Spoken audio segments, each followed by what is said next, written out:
ചെയ്തിരുന്ന കേട്ടോ പുള്ളി.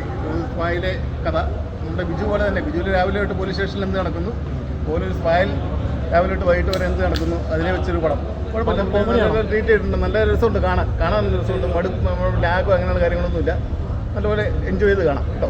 നല്ല ഗംഭീരം വെറൈറ്റി പടം.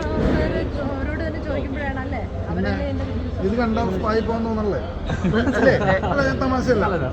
നമ്മൾ ചില ഫുഡിന്റെ പടം കാണുമ്പോൾ ഭക്ഷണം കഴിക്കാൻ തോന്നും. അതേപോലെ തോന്നിയാ സിദ്ധാർത്ഥ് ഭരതന്റെ ക്യാരക്ടർമാരെ ഞാൻ കഥ തെറ്റിദ്ധരിച്ച് വരാണ്ടിരിക്കേണ്ട ആവശ്യമില്ല. 18+ തുടങ്ങി സാർ പറഞ്ഞ പോലെ 100 വരെയുള്ള ആർക്കും വന്ന് മൂവി വാച്ച് ചെയ്യാവുന്നതാണ്.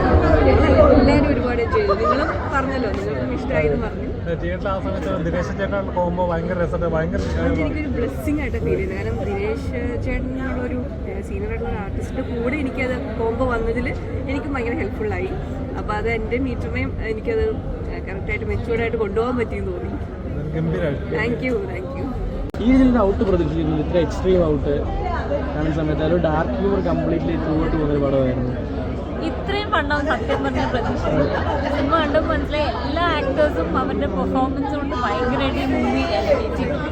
അപ്പോൾ ശരിക്കും വിചാരിച്ചേക്കാളും എത്രയോ ഗംഭീരമായിട്ടാണ് എക്സ്പീരിയൻസ് ചെയ്യാൻ പറ്റി തിയേറ്ററിൽ. ഭയങ്കര രസമായിരുന്നു.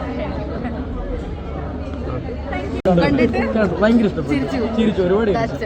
That is what the clean a spa. ഇവിടെയുടെ ക്ലീൻ എ സ്പാ അത് തന്നെയാണ്. Fun right. എല്ലാവരും വന്നിട്ട് ചിരിക്കുക. കറക്റ്റാണ്. 18+ ആൾക്കാരുടെ ഒരു ചെറിയ സിംഗിൾ ബി ദേ. പക്ഷെ പാരന്റൽ ഗൈഡൻസിൻ്റെ അകത്ത് വരാം. ബിക്കോസ് ദർ ഇസ് നത്തിങ് നമുക്കറിയാത്ത പരിപാടിയൊന്നും അല്ല അതിനകത്ത് നടക്കുന്നതും കാണിക്കുന്നതും പറഞ്ഞതും എല്ലാം കൂടെ. So I hope everybody will come and enjoy. ഇപ്പോൾ ഈ പേര് കേട്ടാലും ഒരുപാട് ആളുകൾ അങ്ങനെ തിയേറ്ററിൽ നിന്ന് മാറി വയ്ക്കുന്നുണ്ട്. അപ്പോൾ ആ ഒരു ആൾക്കാരോടൊക്കെ എന്താണ് പറയാനുള്ളത്? കാരണം സിനിമയിലും അങ്ങനെ കുറേ പേര് ടൈറ്റിൽ കേൾക്കുമ്പോൾ എല്ലാവർക്കും അങ്ങനെയൊക്കെ തന്നെ. പക്ഷെ ബിഹൈൻഡ് ദ ബാക്ക് എവിടെയോ ഇറ്റ് ഇസ് പ്രൂവൻ അല്ലേ? നമ്മളെല്ലാവരും അഭിനയിച്ചുകൊണ്ടിരിക്കുകയാണ്. നമ്മുടെ അകത്തുള്ളിലൊരു സംഭവം വേറെ എന്തൊക്കെയോ, നമ്മൾ ജീവിക്കുന്നത് വേറെ എന്തൊക്കെയാണ്. So like when you see spa അറിയാം, ലൈക്ക് ഇൻസൈഡ് ആൻഡ് ഔട്ട്സൈഡ് രണ്ടും.